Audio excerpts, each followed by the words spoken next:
So welcome to the second in a series of short videos on getting started in leadership.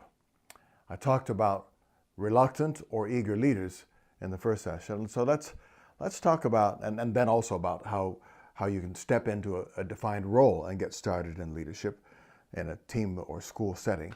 But let's talk for a little bit about a pioneering leadership role.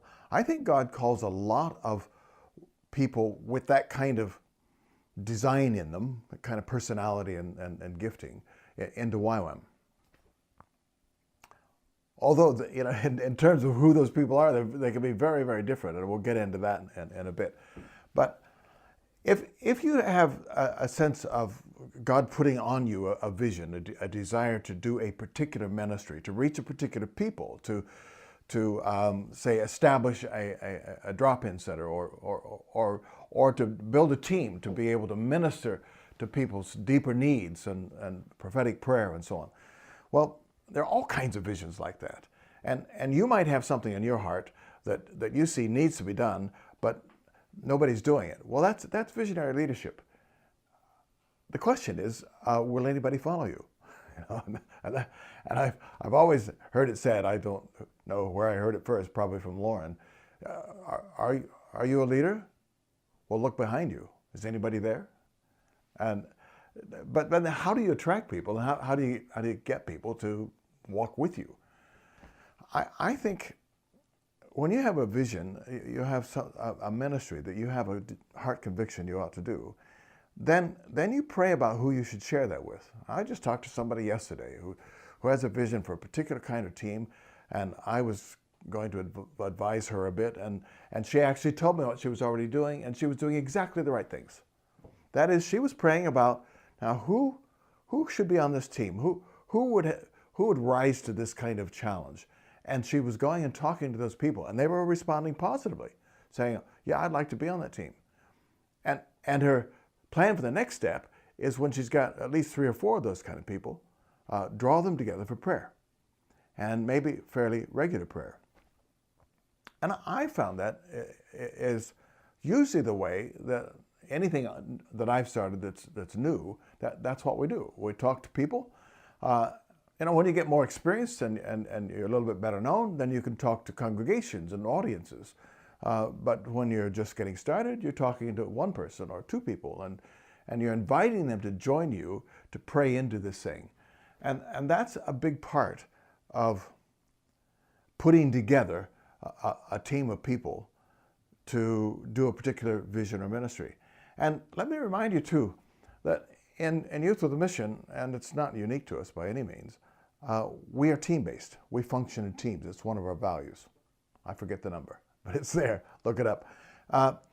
And I think that's really, really important, because I think my experience is when it's only one person, or even like a married couple going out, or 2 men or 2 women or whatever, the rate of dropping off is pretty high. I wouldn't say failure, because oftentimes they'll do some things that are really valuable, but the rate of those kind of very small teams that nobody joins lasting very long, the number of that is small, or the percentage of that is small. So you want to try to attract a team. But they're not only attracted because the vision that you share resonates with them, and they think, oh yeah, I'd like to do that. But they're attracted because of you.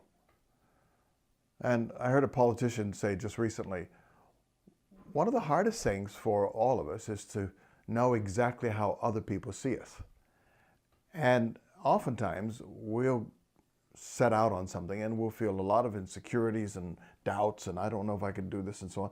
But if God's called us, then often a miracle takes place, and that other people see us as somebody they'd like to associate with, somebody who is articulating the vision that they'd like to do, and they think this person will be able to do it and draw me in. So when people begin to gather around you, then that's a bit of a sign that you are, well, we use the term apostolically in a very informal, apostolic in a very informal way. What we mean by that is that an apostolic person is somebody who can start new things. They can attract people. They will bear fruit. they see how people fit in a team. They get people doing what they're designed to do. They know, well, this person is really pastoral and this person is administrative, and they make room for everybody to do their gift. And that way the team really starts functioning as body, and you get a lot done. So one of the things to ask yourself is, are people following you, or will they follow you? Do they rally round to the ideas, the vision you have? It's not only vision that draws them, though. Remember this. They have to trust you. And people trust other people based on the other person's character.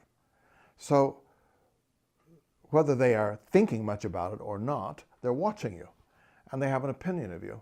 And if you are a person who walks in the fear of God, a person who lives a godly life, if you are a person who always tells the truth, if you're a person who is quick to recognize when you're wrong and you humble yourself and you ask for forgiveness and all these things, if you have a love for Jesus and you're a person of prayer, and in other words, if you are a really committed believer, a New Testament type Christian, then people have confidence in you.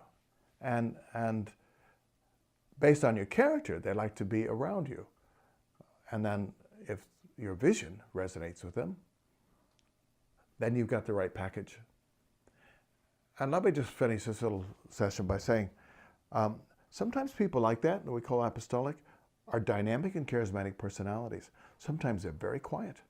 Sometimes they're very low-key. But in the long run, they'll usually build more slowly. In the long run, they build lasting works and good teams. So don't judge it on personality in yourself or others, but rather see whether or not people gather around, and then in the long term, is there lasting fruit.